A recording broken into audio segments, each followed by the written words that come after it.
good? Hello, everybody. Welcome back to the final episode of the Bad Questions, Worst Answers podcast. Each week, I, Connor, along with my friends Charlie, Brett. How are you today, Connor? I'm well. Present a bad question to the others. Then, as a group, we attempt to explore these bad questions with the worst answers.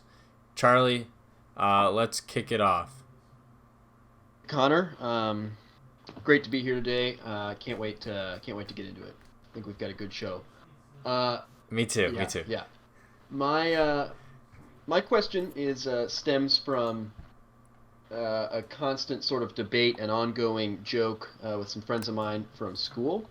And that is, where would you hide a screen on your body in order to covertly watch movies or like sports or something like that in class? It's something that we like to sort of joke and gesture about all the time, as though we're able to pull back our shirt and kind of peek down and watch the game or whatever. It's a pretty good bit, but it sort of led me to think, where is the most effective place to covertly keep up with the game? Let's start eliminating places. I think Foot. Wait, no. Never mind. I wanted to be on my foot. I'm just trying to think in general, desk seating, or I sit at we have tables with chairs, rolly chairs. I think anything below the knee is probably a no-go unless you're super flexible and willing to sit, crisscross applesauce the whole time. Yeah. I think that'd be fun. Can you walk us through this foot position? I think it would be fun to I'm just imagining you have a headphone jack on your foot and you plug it in and it just goes from your foot to your ears and you're just rolling back and you're just looking at your feet the whole time, and you're just watching Crazy Stupid Love or something on your feet. Or if you're walking, people that look at their feet a lot when they're walking, they could be watching a movie too. That'd be fun. Connor, you did a maneuver real quick right there. I think that's the 1 foot text stare. Classic lean back, head down. I think that's gonna get sniffed out pretty quickly. I don't think that one will hold up in a court of the classroom. Or you could just play it off you're just the cool guy. You're not too composed. I'm not buying it still. Charlie, how are you feeling about the foot argument? I think the foot's tough. For me, it wouldn't work because I wear shoes all the time. So if it's a standard issue thing, if we're having to commit to this. Oh, screen on the skin? What? Is it screen on your skin? Oh yeah. This is embedded. This is embedded in you. Okay. I should clarify. All right. Oh, okay. I mean, Eyeball. I guess it wouldn't. It doesn't have to be. You could do it some other way, but that's how I've always considered it. No, I feel a very blue chip answer would just be the thighs, right? You got a lot of surface area. That's a real easy one to sort of roll up your shorts a bit. I don't know. What are the downsides? I feel no matter what, you are suspiciously looking at one part of your body. Well, For a very long time. for me, I've always felt the ideal place is just on the chest, because you can I feel it's not that weird somehow to pull back your shirt for a sec and kind of take a peek. Oh, okay. Different. Okay, you're introducing, I think, a more nuanced question. Are you just keeping up with the score? Is that what this is? A peek here and there, or is it? Are you going for long duration? I think it has to be, because like what you guys are saying, no matter what you do, you're gonna end up being awkward. So it can't. There's no way to make it super passable, I feel like. You can just do it like on the palm of your hand, maybe. Like you're just doing like reading, doing this. Yeah, but I mean, how like that's gonna get noticed pretty quick, right? Like you can't hide. I don't. No, but like But you if can you're like like, you're can messing like with have your like your hand. this like folded, and you're like watching it like that. How about this one, Connor? You just become the crack your knuckles guy, just constantly. The You're just always doing. yeah, this. you're always doing the hand motions. I do think, Charlie, you have a good point. Like the chest thing, I feel like if you're just readjusting your shirt and like that's like a really private time, I feel like people will let you have that. The optics, though, I don't think you have a great view. You know, that's a tight angle. That's like I feel like the best viewing experience is either like below the belt or like on your forearm, like arms. yeah. What's like, wrong that's- with like a forearm sort of like giving yourself some like riding leverage. I think it's just gonna be like tough to hide the forearm forever. Another one that we've used before in our considerations at school would be like kind of right on the Achilles tendon or the ankle, and so then when you bring your leg up, balance your like what is this called? Like put one leg over the other, Am I making any sense? You've Yeah, got no, like you one leg gotta. on the ground and you like crook the other one, and then you could sort of like see that. You could pull back the sock for a sec, keep an eye on it. That's a good one. You got to be willing to be flexible, though. That one's more, I would think, mechanically a pain to have to do every now and then, but I think that is a safe option. It just seems like it's a good hidden spot. You're not gonna have to like try and awkwardly hide the fact there's a screen on your forearm all the time. It's pretty out of the way.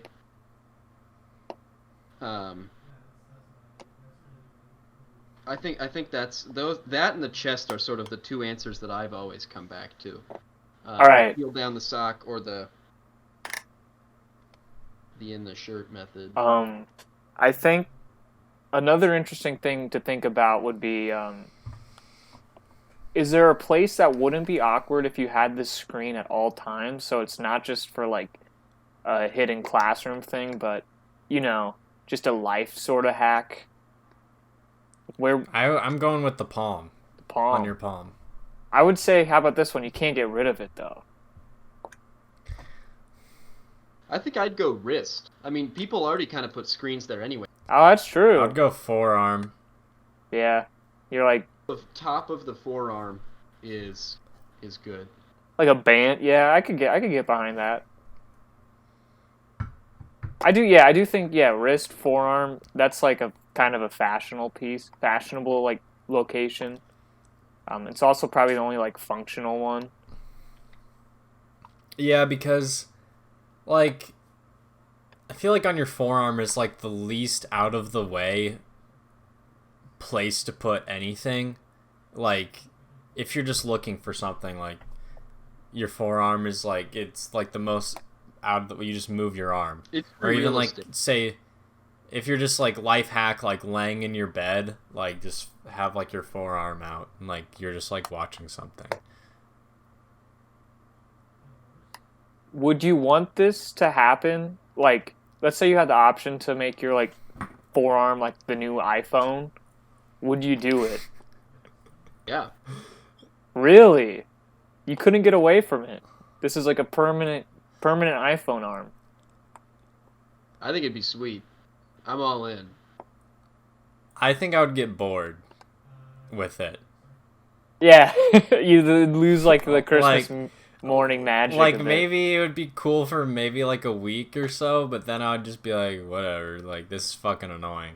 It's like having a permanent Apple Watch just like there, except maybe it's just like a little bit better. Yeah, like what would you really do with it? I mean, maybe this is me gonna start questioning like the Apple Watch altogether, but other than like texting one-handed, like what would you be able to even do? What about this? What if you could like inset your phone into the arm somehow? Does that make sense? I don't want to think about that. Store your phone there, and then you can like pop it out Uh, and use it like you normally would, but it's also just there for some quick on the move usage if you need that. yeah. I feel like we're just describing the Apple Watch. Yeah, Like, that's true. That's pretty much like what the Apple Watch is. It's like, it's your iPhone, like, on the go. Like, that... I Yeah, don't but know. Connor, this is right on your wrist. Oh, okay. This one's just behind. It's like the knuckle. iPhone, it's like the eye bracer. It just, like, your brace armor for your forearm. Except it's just an iPhone. So really, what my question is where else would you put an Apple Watch if you needed it to be a secret Apple Watch? That's what I'm asking. It seems. I think it would be fun to have it like on your calf, like if you cross your legs. Yeah, I think the calf is good. For me, Because I mean, that's, like your arms are. Sorry, go ahead. well, for me that's less effective because I'm a pants guy. So I'd go low on the like right above the ankle, like I said.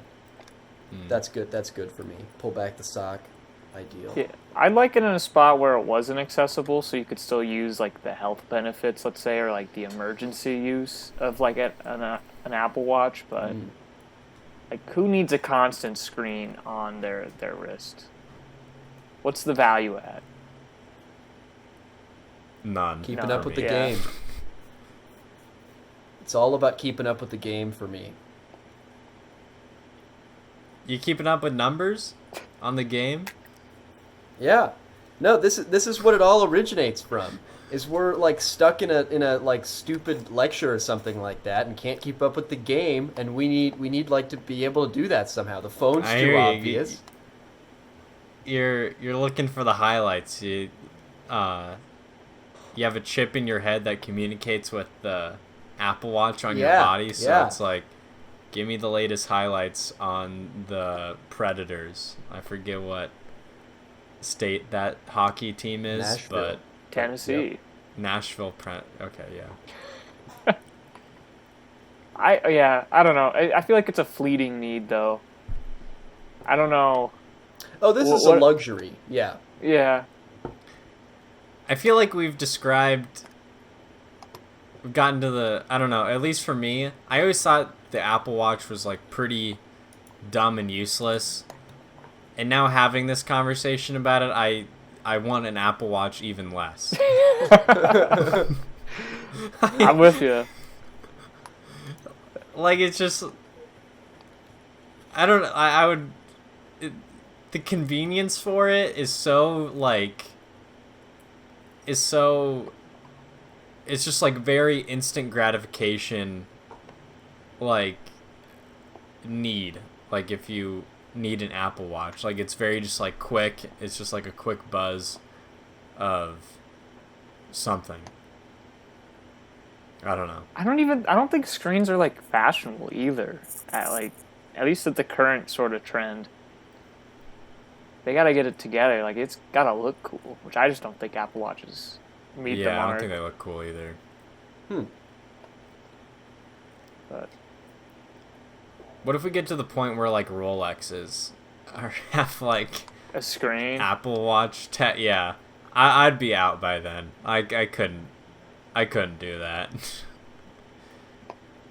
You're paying like 30,000 for like diamonds and an iPhone on your wrist. Oh my gosh, it's the future though. It's the Aren't dystopia. there like companies that do that? Like buy iPhones and like cover them in real gold, and then like they just basically make like a gold case and then sell it back.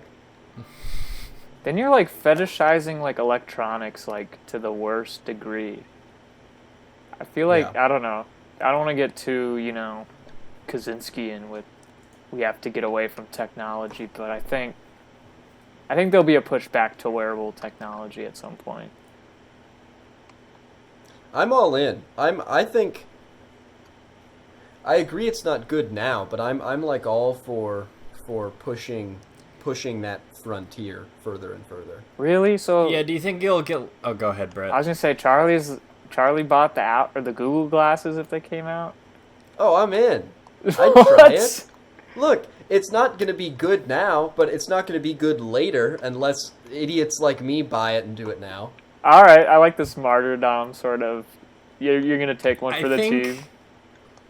I think I think the Google Glasses argument is different because, like, it's literally like right in front of you, like, and it's so discreet in what it's doing that there's almost like a. I would get behind that. I feel like the Apple Watch is so out of the way, but like something like a Google Glass or like glasses to where you just see everything, it's like you're living in like this augmented reality. I could probably get behind that to where the convenience of it, and I feel like there would be more of a use. Just like, I'm imagining watching like movies or seeing like your notifications or like Twitter on like a Google Glass, and it's like it's literally just projecting onto your eyes. So like the area is way bigger of what you're capable Wait a minute, of seeing. that's the ideal answer. You just put the screen like on your cornea. Like That's what I said. Did you say that already? I said that yeah. Oh, I clearly wasn't listening. Sorry about that. Not a good look. But yeah, for me. yeah. Once you sort of leave this reality though, and like live with the screen, I think that's too far. Like, not even. You get too Black Mirror. Yeah, like even Google Glasses I think would be like a too far of a step. See, I just think I feel like you have to think about like the technology you're interacting with advancing too. You know, like if we just stuck like our phones on glasses right now, it wouldn't be good because that experience, that like user experience is not like good enough or valuable enough yet. But once that stuff is better, like once you're, you know, like there's like heavy deep learning and stuff like that going on, and these devices are more like human and intuitive and interactive, I feel like then you wouldn't be as annoyed and bothered by having it there on you all the time. Obviously, like there's the importance of getting away, but I don't know. I'm all in.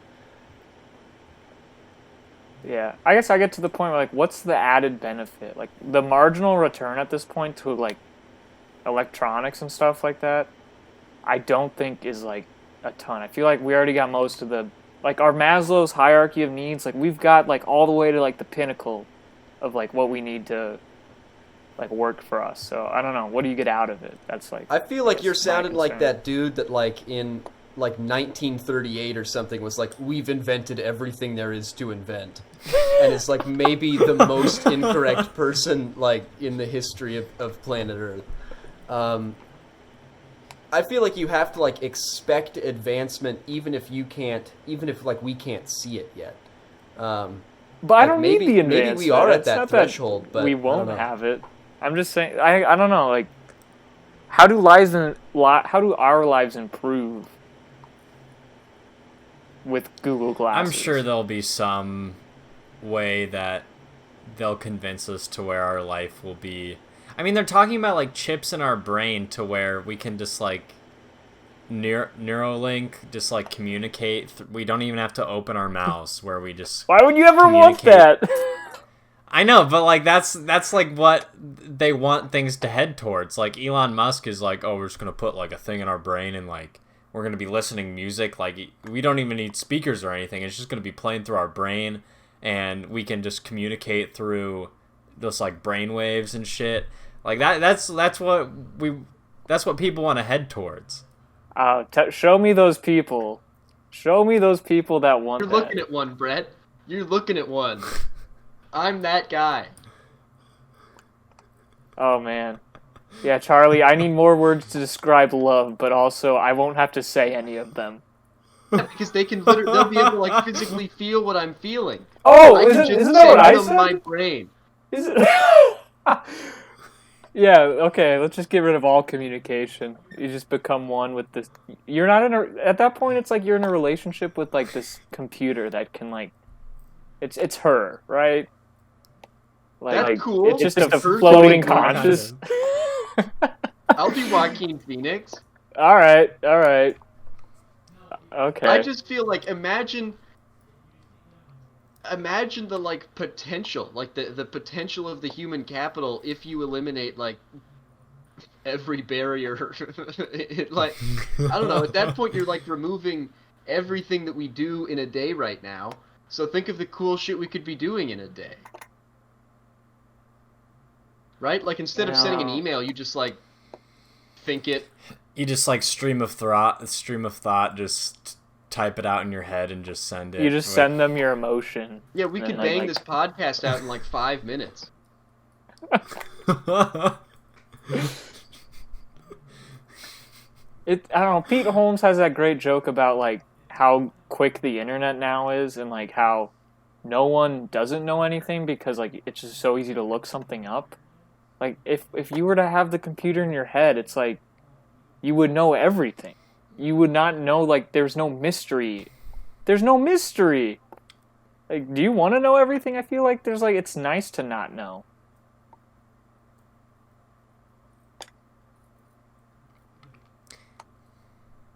But when you eliminate any distance between the time it takes to find something out, you then no longer don't know it. You just know everything. If it takes you can't even measure the time it takes to search something, then it's like, well, it didn't even matter if I knew it or not to begin with. Like, I just know it.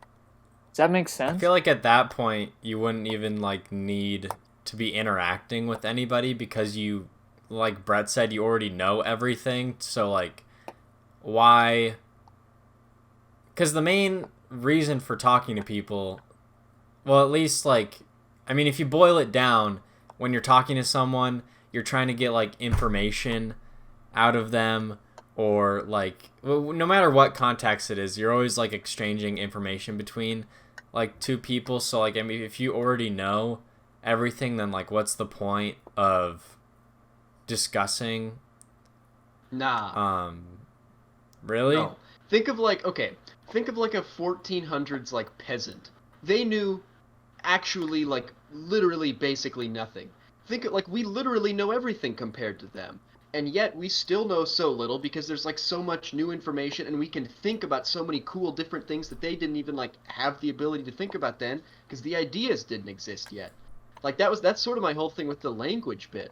Like if we I don't know. I feel like you can make all the information accessible and there will still just be new things. Like it's a continuing path. If you told a peasant the level of knowledge that we have, or like I said, the medieval peasant, like the level of knowledge that we have access to, literally like in a few keystrokes, which is a word they don't know or have any idea what it means, for instance, they would be like mind blown, right? Like they wouldn't even be able to comprehend what we have now. And yet, like, we can. I think you have to think about it's not going to be like tomorrow we all of a sudden are communicating with our own brainwaves and that. Like, everything will advance, I'm sure, stupid fast, but, like, still at a rate where, like, the human body can sort of keep up with it, and, like, our life and culture can keep up with it. I think there will always be new things to talk and think about. And, like, rarely now, I feel like when we're talking here, we're not exchanging information. We couldn't, like, look up this podcast. Not that anyone is. Well, we're raking in the views. Yeah, that's true. I watch it. We'll just say that. I watch it. I don't know. I feel like the more things you have access to, there will still always be, like, a new frontier of things to think about and knowledge to... I like what you brought up with how you think culture will keep up with the technological advances, which I do think that's like a really interesting to think about. Like, will there ever be a tipping point where people just say, hey, this is like too fast of development? Like we have to sacrifice a lot of who we are to like adjust to this. Like an example, Charlie, would you switch to an automated car if you were forced, like if that was just like the new norm of driving was everyone had a Tesla and it drove itself, would you relinquish the ability to drive? It's just like Wall-E.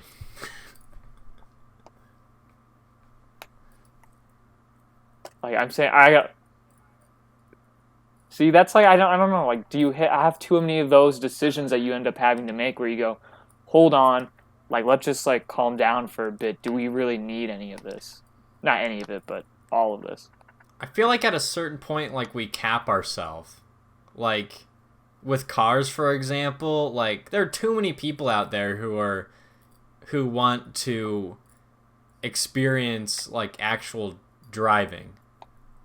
Like, I feel like there's a point where we cap ourselves or it's like, okay, this is probably where, like, we'll have those options to, like, keep progressing, but we'll still have, like, the old ways, like, because there's just too many people in the world to, like, just to, like, appease everybody. Yeah, but like there probably were the same people that like really loved going on their horse-drawn carriages, you know? Like I feel like you will advance through it. Like the people like me that want to drive and enjoy driving too much, like will just get left behind by whatever the improvement of not having that going on is. I don't know. I think there will always be that next level, and sure, like I always will be people that are like going out and driving cars. Like there are people going and driving horse-drawn carriages now. Is that what you call it, driving? But, yeah, I think it will always be continuing in some way or another. Yeah, I really like this discussion. I think we just like described how like boomers are made and like how we are envisioning ourselves becoming the next, old generation. I guess Connor had a question that is sort of similar to. Here, I'll take it from here, Brett. Speaking of evolution, while we're on this topic, my question was will music always be evolving? That's my question. And like how I don't know. Today I was listening to just like my records and just like thinking about music and shit, and I was like, I know that sounds very It was like, just yeah, just thinking about the music, man.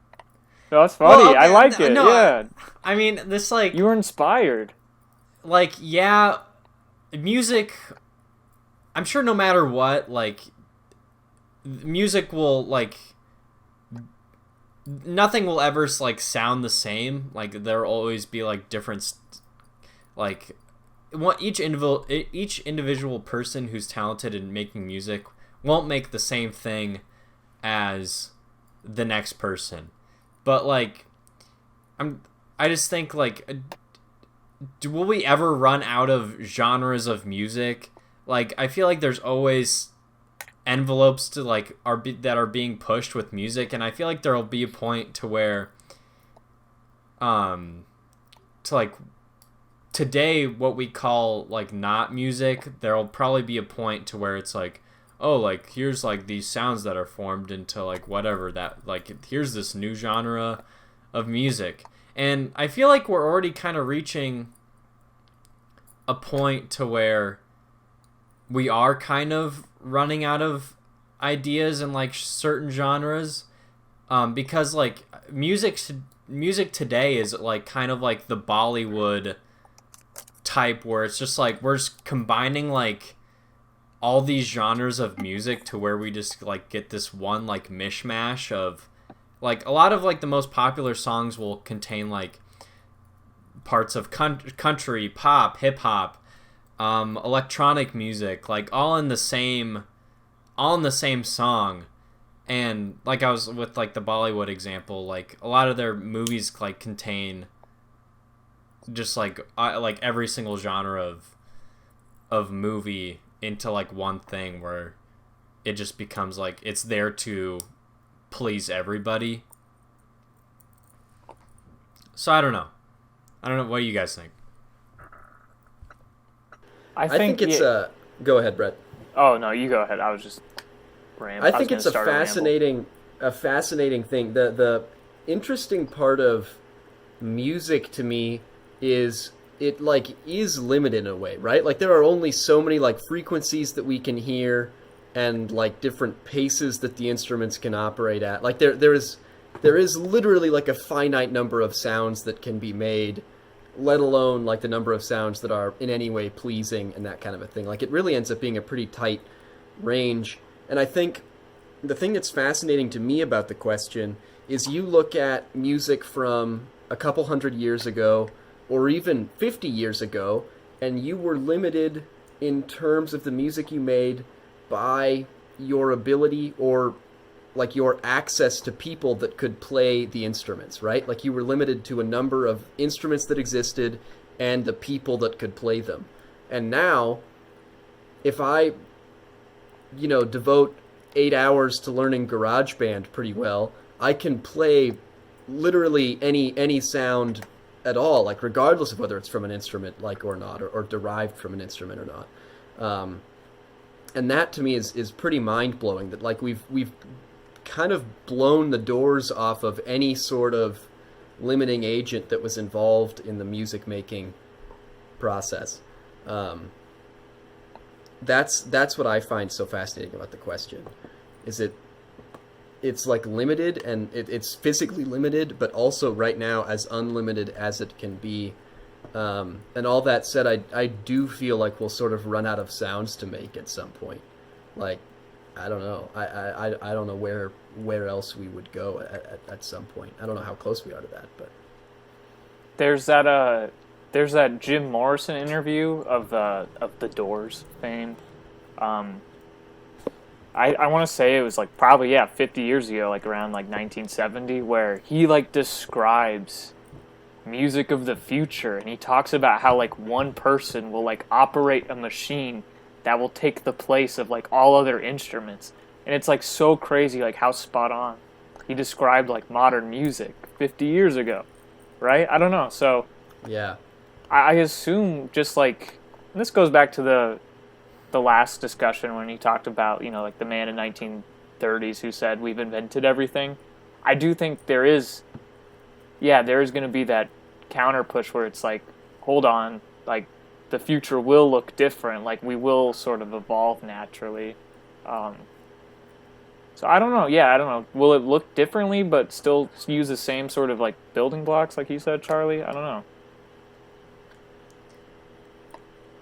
Maybe it's the kind of thing that, like, maybe music will benefit heavily from the brain chip in your head thing. Like, then music can literally just be like a medley of feelings or something like that. That's getting pretty weird, but maybe, like, I feel like you will at some point. Like, how could there be, like, 300 years worth of music left to make?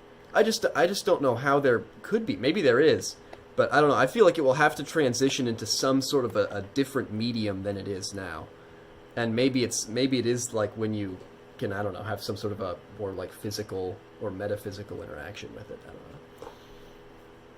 Haven't they had like those AI sort of like programs that they've like tried to like create art with it? Like I think both physical art and then also like sonically, like with like through music, and I forget if it was like good or not. I don't know. I'd have to look it up again. They did like an AI test where they tried to recreate a Travis Scott song, I think, with just like an AI machine, and like it got like the same like beats right, and like it sounded similar to a Travis Scott song, but it lacked the soul of a human touch, if that makes any sense.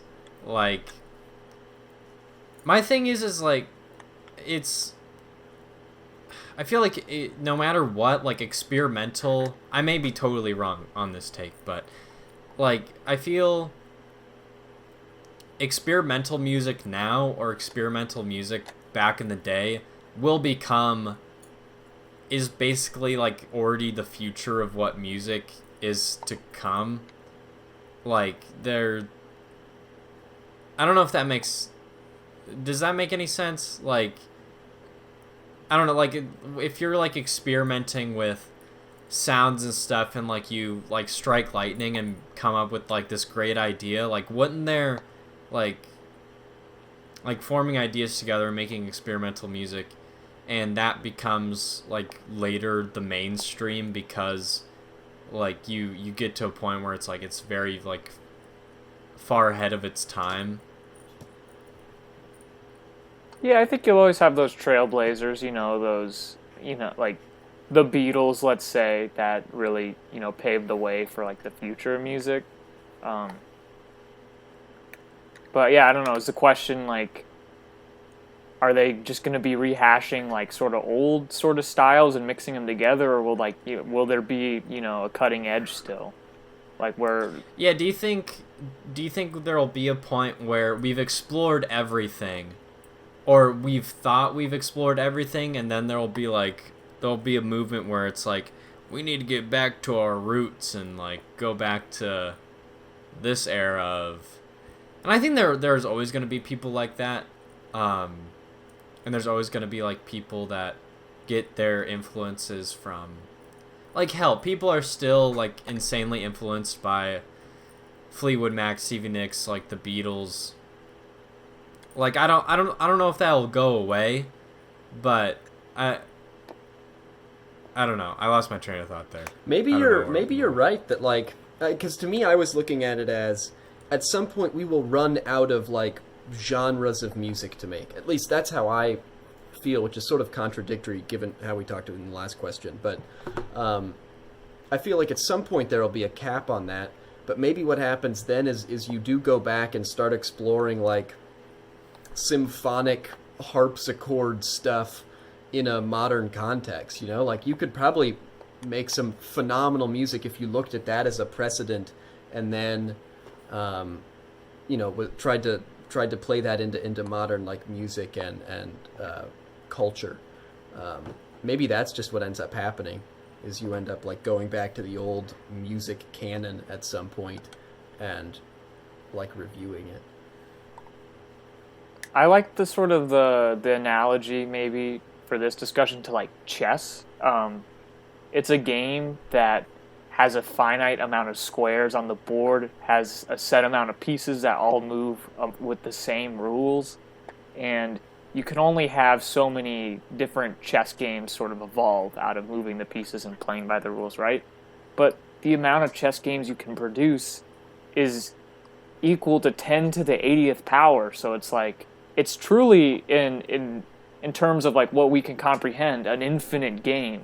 And I think music's the same way, right? You have like a finite amount of sounds, a finite amount of like rhythmic melodies you can produce, but like just like the mixing and matching, I think creates, while it is like sort of a limited amount of different like songs you can make, I do think it is like an infinite in sort of like the human sense that we won't run out. So I don't know. I think I'm hopeful that we'll continue to see never before seen music.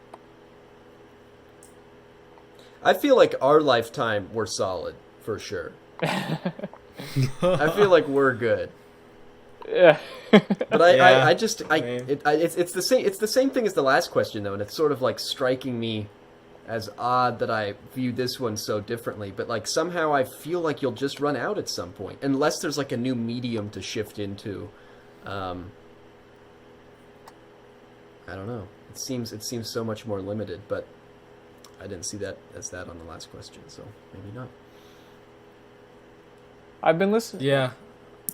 Oh, go ahead, Brett. I'm gonna say like I've been listening to like Janis Joplin like the last couple of days, and like that's someone who I think as like an individual artist is so nuanced that I do have hope that down the road, like when you have these artists sort of rise to prominence, like you almost don't follow them because like they're, I don't know, maybe their music's the same or like it's using the same fundamental like process as other people, but these artists and just like the way they perform is such like a unique sense that we'll never sort of run out of that, having unique people to perform music.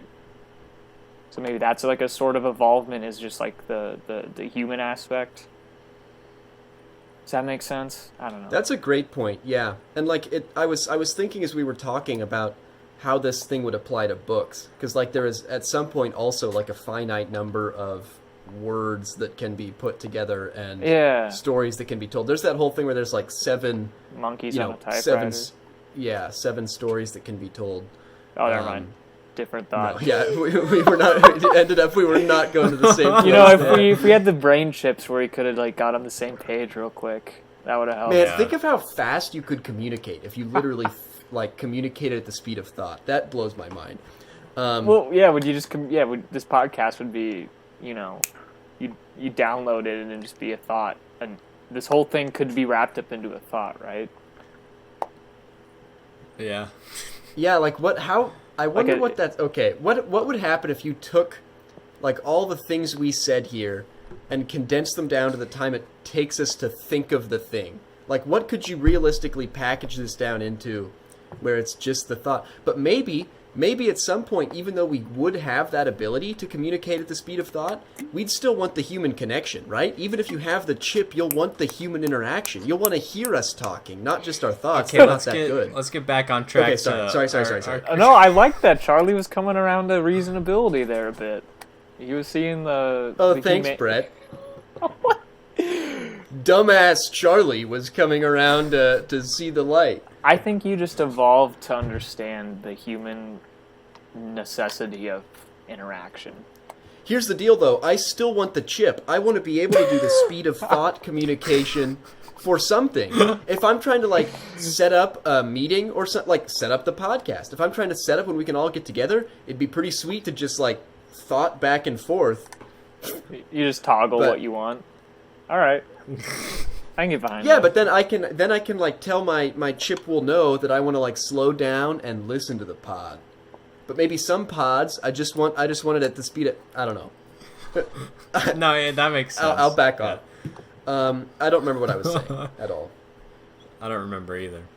I think, Brett, I liked your analogy a lot, where it was like a chess game, or just like chess, to where we have like a finite number of things we can do with it, but like what we can do, or just like the possibilities of what we can do are like to what we can comprehend, like almost endless. So like, I don't know, I also thought about this too, is like, I feel like no matter what, we're always going to be in a state of where we think that we're running out of things and we're getting extremely unoriginal, but there's just always but like even sick? today, like there's all these like people that are like, man, there's like no original ideas out here, but then like I don't know, if you do a little bit of digging, there's tons of things from like underground, or just like that's not as mainstream, that are extremely original. Yeah, it's epic that we always sort of feel like we're about to fall off this cliff, and the cliff just like keeps extending out like further at the last minute. I don't know. That's what makes talking about this stuff so interesting to me. It's like you sort of know that you won't run out of stuff, but it just seems like you will. Yeah. Maybe that's just the lagging nature of, when you have an industry surrounding art, you're just going to put out what has been successful in the past. So you have this sort of constant, the industry's one step behind what's like cutting edge, because it's just sort of appeasing what people want. Does that make sense? Yeah, and that's a great point, Brett, is how like commoditized music has become, where they have all like the algorithms of when the chorus needs to hit and how it should hit and all that. For how long? It's just like math. It is like math. Music is like, I mean, it is math, like, but on like, it like in a sense to where what it's become like what you were saying about like the algorithms, where it's like it's literally just like an equation of like what strikes a feeling in us, to where like it'll just cease to fail. Yeah, and that's freaky on a lot of levels, because especially once you start thinking about that, like how many answers to the music equation can there be, right? That has to be pretty limited. And I feel like you can almost hear it on the radio anymore. Imagine but Dragons. The death of humanity. 100%. I've been listening to every Beatles album the last couple days. We got a just music head in here. What? Yeah, Oh yeah, We got a I don't know if snob. you've heard of them. They're from the '60s. I've been going back and like listening to all that. And it's so fascinating to hear music in that context compared to like what's on the radio now, because you can like hear them in the studio like tapping their guitars to the beat to figure out when they come in, or even like like yelling to each other across the studio. And now it's like there isn't even a studio sometimes. Like you just need like a guy and a mic, and then everything else is on a laptop. I mean, like Billie Eilish made like her whole album in her bedroom, and she won 4 Grammys. Yeah, I think, off that album. It's absurd. Nice, Brett. We both flexing the vocab there. Mm-hmm. All right. Well, I don't know. I'm hopeful for the future. I'm an optimist. Why wouldn't you be, right? Yeah. Is that our conclusion then? Yeah. That there's potential still? I feel fulfilled.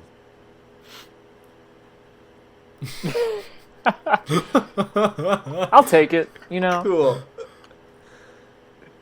Okay, so I guess like my question this week was, to preface this, I stole it from something else I heard today, but I didn't hear the conclusion of it, so hopefully we come up with some original ideas. If schools are unable to stay open this year, which is like becoming more likely, sadly, with over 75 million children in U.S. schools, what could we do with them? Like, what other alternative uses could we leverage this, like, this freed up body of children? I've got a great idea. We put them all in a Fortnite match and just hash it out. Find the best Fortnite player. Yeah. We see who's best. We hash it out. Get it done. Okay, what if no you more just tournament. like ship them all to northern Nova Scotia and just like see what happens?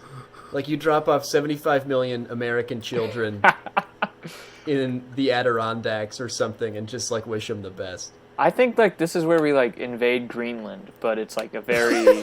That's what I was gonna say. I was gonna say we just put them all on Greenland and see what happens. No, that's how we just like sort of we build society up. Yeah. Okay. So imagine we start a society from scratch, but with having just like the baseline knowledge that we know now, right?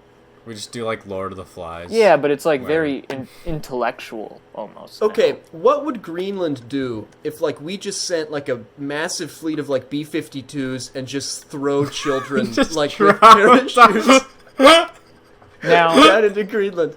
Like they can't send them back. They don't have the infrastructure for that. They can't. They're not gonna like shoot them down. Yeah. it's like the classic like that like internet game. It's like how many like 10-year-olds could I fight or whatever. yeah. I'm not even joking. I think if How we many were 10-year-olds can Greenland fight? if we could drop all the children on Greenland, I think like over 500 to 1, I think outnumbered. Like it would be a bloodbath. And not like it'd be a quick one, I think, but Yeah. What's the population of Greenland? Is that something anyone knows? I want to say Maybe it's only like producer 100K. 56,000 according to a 2018 census. Oh, they wouldn't stand a chance. Okay, so that's It's literally like- that's 1,500 to 1. You have like a whole brigade. Okay. I don't want this to be attributed to me, because You heard this There we somewhere go. else. You heard this somewhere else. I read this on the somewhere internet. else. I think I'm in favor. I think that is what we should do with the 75 million American children that won't be in school this year. Is All right. airdrop them. Oh, that's weird. Airdrop them. Airdrop them into Greenland and just see what happens. what other territories could we conquer? Greenland is just good somehow for me. I really like. We send them Greenland. to the Galapagos and kill all those fucking turtles that are on there. We ruin evolution. Didn't Diego the turtle die? He, The one that was like Oh, the one 300 years that's- old? Yeah. Yeah, Or was he that was the like one that was 300 years pumping old out and had, like- children? Yeah, he was like I pumping think, out yeah, I think kids. that was, yeah. He like saved his entire race. Yeah, there was one of those. It was like roses are red, something is something. Diego the tortoise had so much sex he saved his entire species. I did a great Yeah. retelling there. Boy, that's Um, quality content. Dude just got after it. Yeah, I'm curious. Could we take Canada on? I mean, that's like 2 children to each person. I don't know. That's a tougher battle. Yeah, Canada's tough, and you have to remember some of these children are like 3, right? They're not 3, like 5. When do you start school? I think like Four. preschool starts at like 4, I think. Okay, All so right. you've got a range of like 4 to 18-year-olds. Yeah, that's true. So some of them are like are like in some of the best shape like they'll be in their lives, and then some are 4. yeah. I think we still take them. What I think we could annex, at what like, the- age? Go ahead, Brett. Oh, you know, like how half of Canada lives like below like the you know, the Toronto Montreal latitude line. I think we could just take on, you know, like the rest of the territory. Like just We just invade Quebec. So you just like reduce start from you there. reduce Canada to like one metropolitan area. yeah, it'd just be an island, and then down the road, we'd be able to sort of.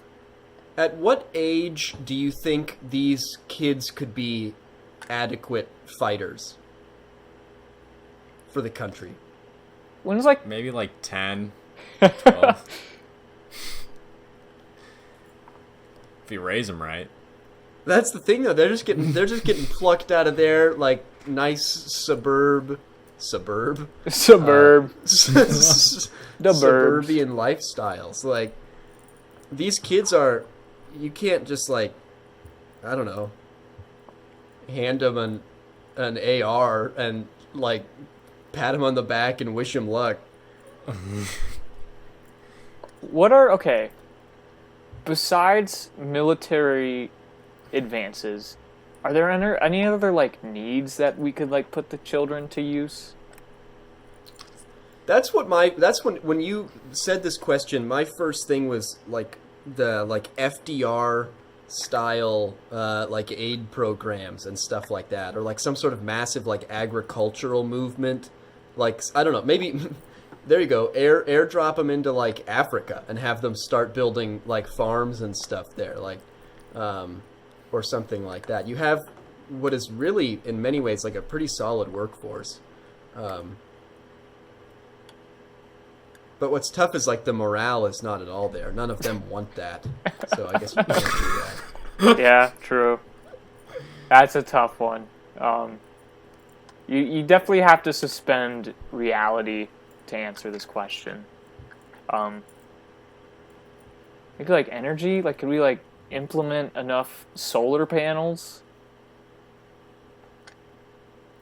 like to cover, you know, like the Mojave or something?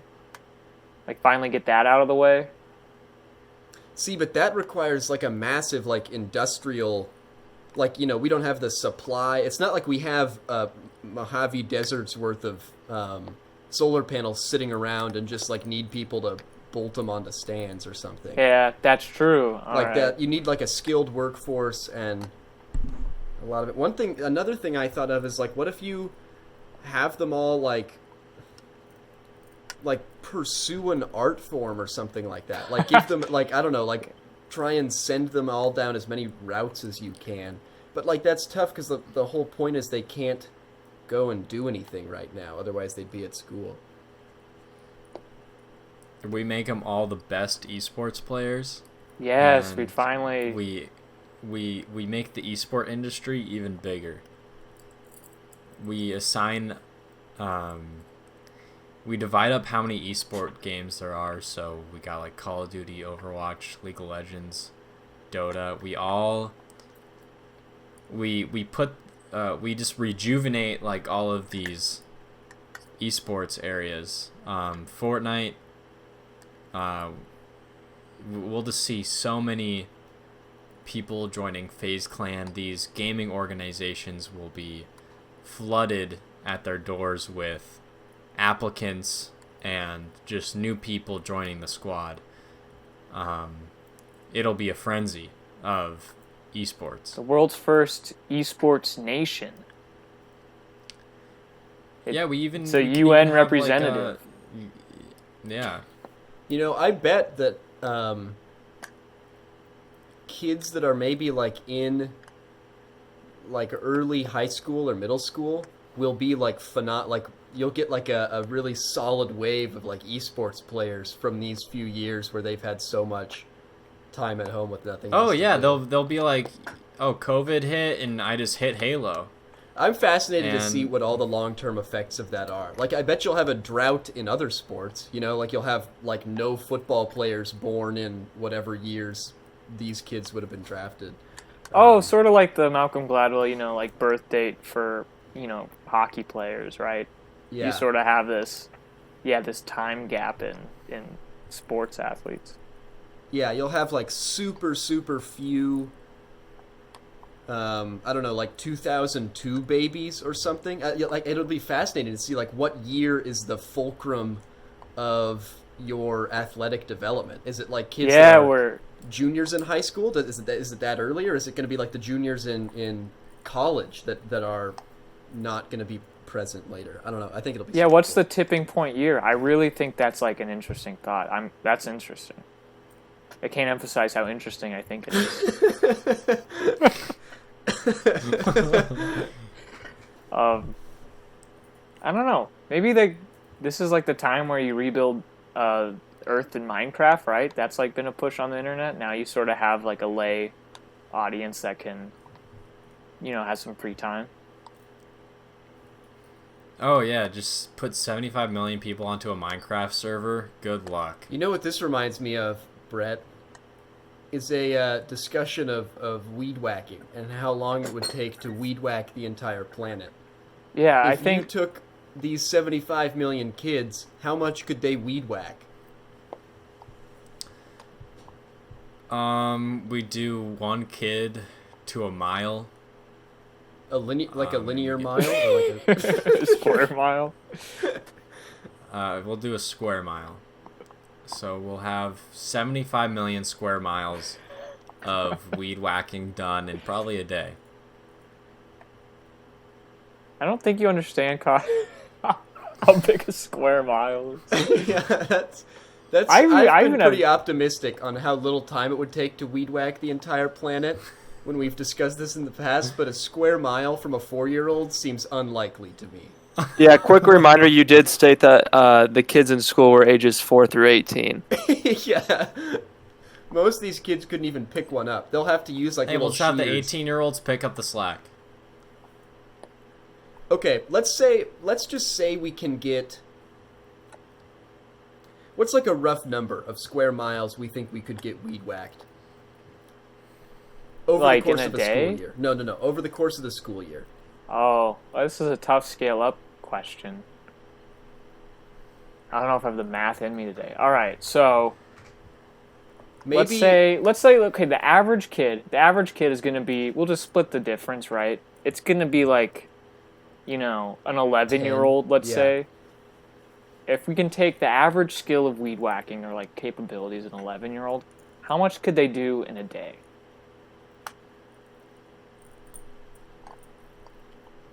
not a square mile. Maybe like a tenth of a square mile. I don't know. Even that's like a tough. Like, okay, What's that, like 500 feet by 500 feet? well, no, it'd be like a third of a mile by a third of a mile, right? So, which is like, 1,700 by 1,700. Boy, that's So maybe big. not that big. Yeah, 500 by 500. You say? That seems somewhat reasonable. That's like 3 football fields, right? About. Well, football's like, what is it, like 150 by 300? So like, yeah, 2.5, 3 football fields. I don't know. I don't have That even seems like a lot. Let's say a football field. Let's say they can do one football field's worth. That's a hard day's work. Yeah, that's a good hard day's work from an 11-year-old. And even that seems optimistic. Here's my question. If you have that much area, if we multiply the area of a football field times 75 million. Yeah, times 75 million. What would we want to weed whack? I don't know. The Congo. Like, in the U.S.? We can take them anywhere. Weed whack Montana. We've already said we're airdropping these kids in like 5 different places, so we can drop them wherever. Is there anywhere that needs to be weed whacked? Maybe they should be planting trees. Maybe. I was gonna say, I feel like we're doing the opposite of like what needs to happen. All right, so look, how many trees could like an 11-year-old plant? Like I have 10? no idea how long it takes to plant a tree. Do they have to dig the hole too? Does it have to be a big hole? Oh, that's a feat in its own. That seems like a pretty good answer. Plant trees?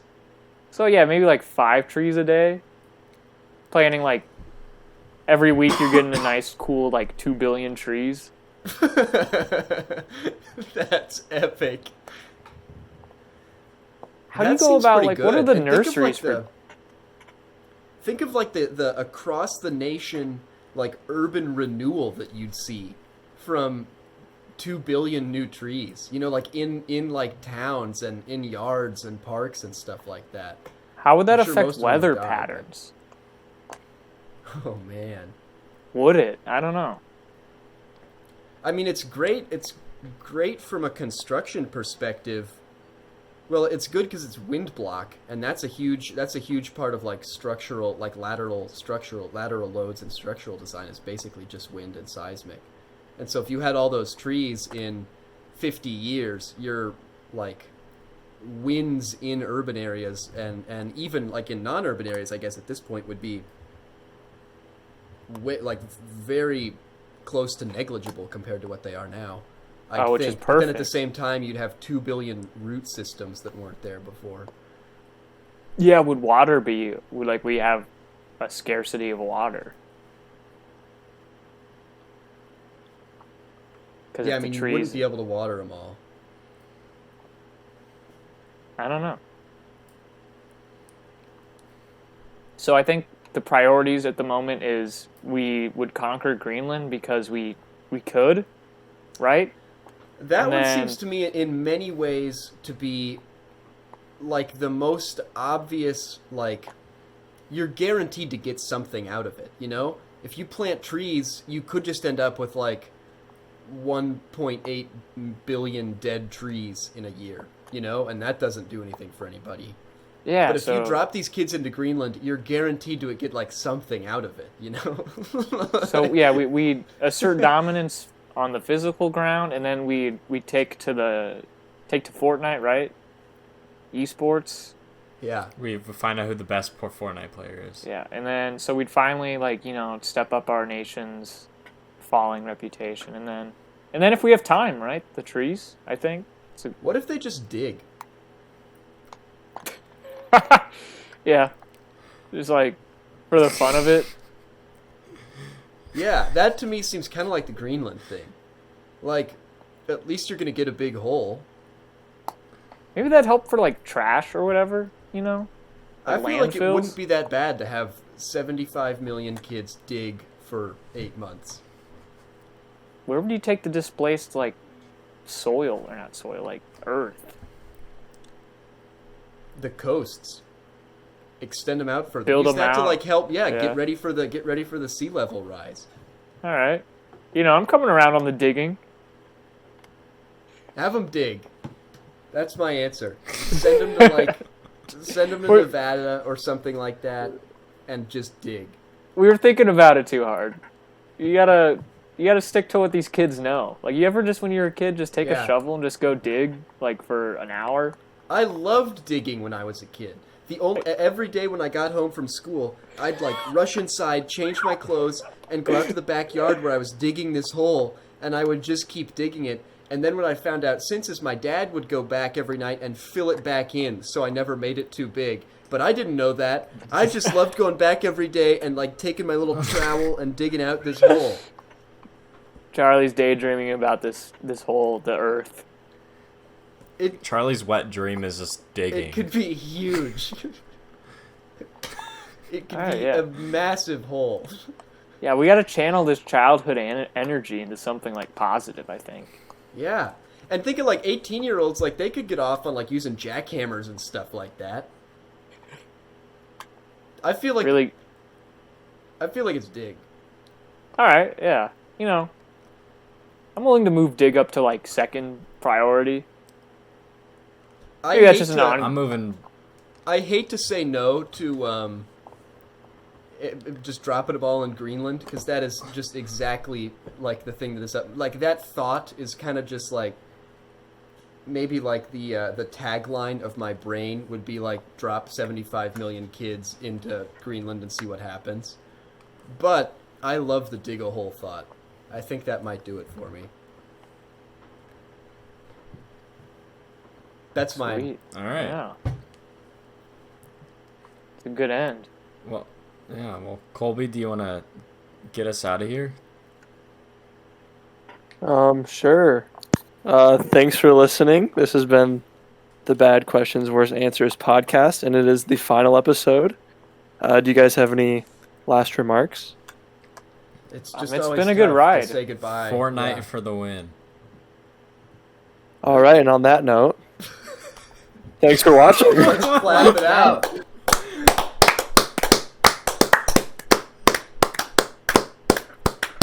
Oh shit. He just fucking left.